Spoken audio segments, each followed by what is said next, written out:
माता कात्यायनी कौन है, जानिए 7 रहस्य। नवरात्रि में खासकर माता कात्यायनी की पूजा होती है। छठ पर्व के दौरान भी माता कात्यायनी की पूजा का विधान है। कात्यायनी को माता दुर्गा का एक रूप माना जाता है। आओ जानते हैं माता कात्यायनी के बारे में 7 खास बातें। 1. माँ दुर्गा की छठी विभूति है माँ कात्यायनी।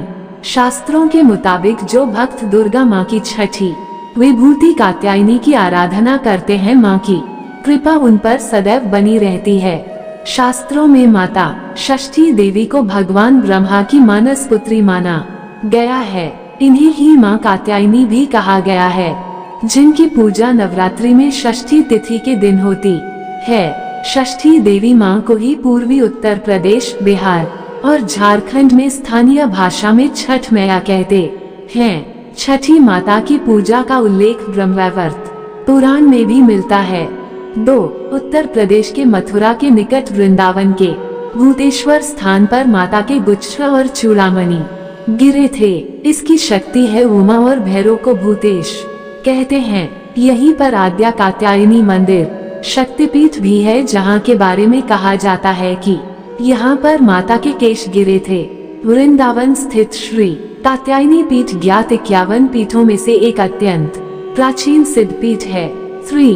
विजयादशमी का पर्व माता कात्यायनी दुर्गा द्वारा महिषासुर का वध करने के कारण मनाया जाता है, जो कि श्री राम के काल के पूर्व से ही प्रचलन में रहा है। इस दिन अस्त्र शस्त्र और वाहन की पूजा की जाती है। 4. ऋषि कात्यायन की पुत्री ही कात्यायनी थी। ये नवदुर्गा में से एक देवी कात्यायनी है। कात्यायन ऋषि को विश्वामित्र वंशीय कहा गया है।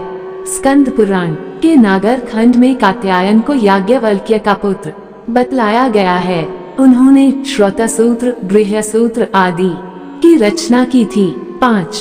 कहते हैं कि सिद्ध संत श्री श्यामाचरण लाहिड़ी जी महाराज के शिष्य योगी 1008 श्रीयुत स्वामी केशवानंद ब्रह्मचारी महाराज ने अपनी कठोर साधना द्वारा भगवती के प्रत्यक्ष आदेशानुसार इस लुप्त स्थान पर स्थिति इस श्री कात्यायनी शक्तिपीठ, जो राधाबाग वृंदावन नामक पावनतम पवित्र स्थान पर स्थित है, का पुनर्निर्माण कराया था। 6. माँ कात्यायनी के मंत्र। कात्यायनी महामाये महायोगिन्याधीश्वरी नंदगोपसुत देवी पति में कुरुते नमः। मंत्र ओम ह्रीं नमः।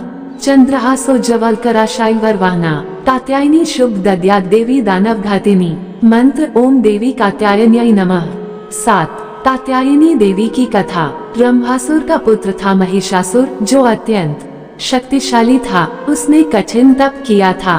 ब्रह्मा जी ने प्रकट होकर कहा, वत्स, 1. मृत्यु को छोड़कर सब कुछ मांगो। महिषासुर ने बहुत सोचा और फिर कहा, ठीक है प्रभु।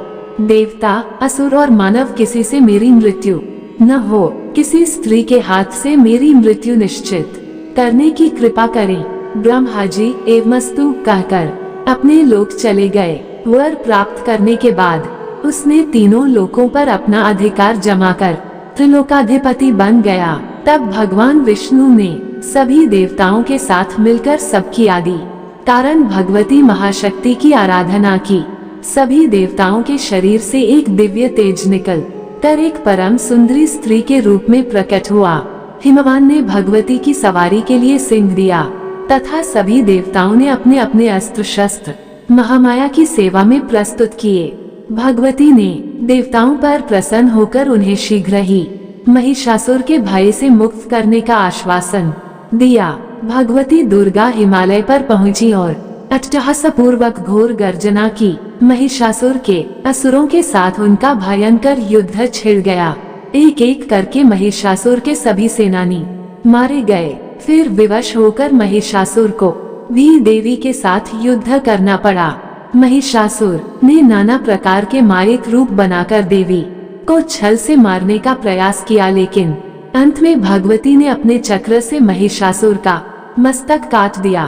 कहते हैं कि देवी कात्यायनी को ही सभी देवों ने एक एक हथियार दिया था और उन्हीं दिव्य हथियारों से युक्त होकर देवी ने महिषासुर के साथ युद्ध किया था।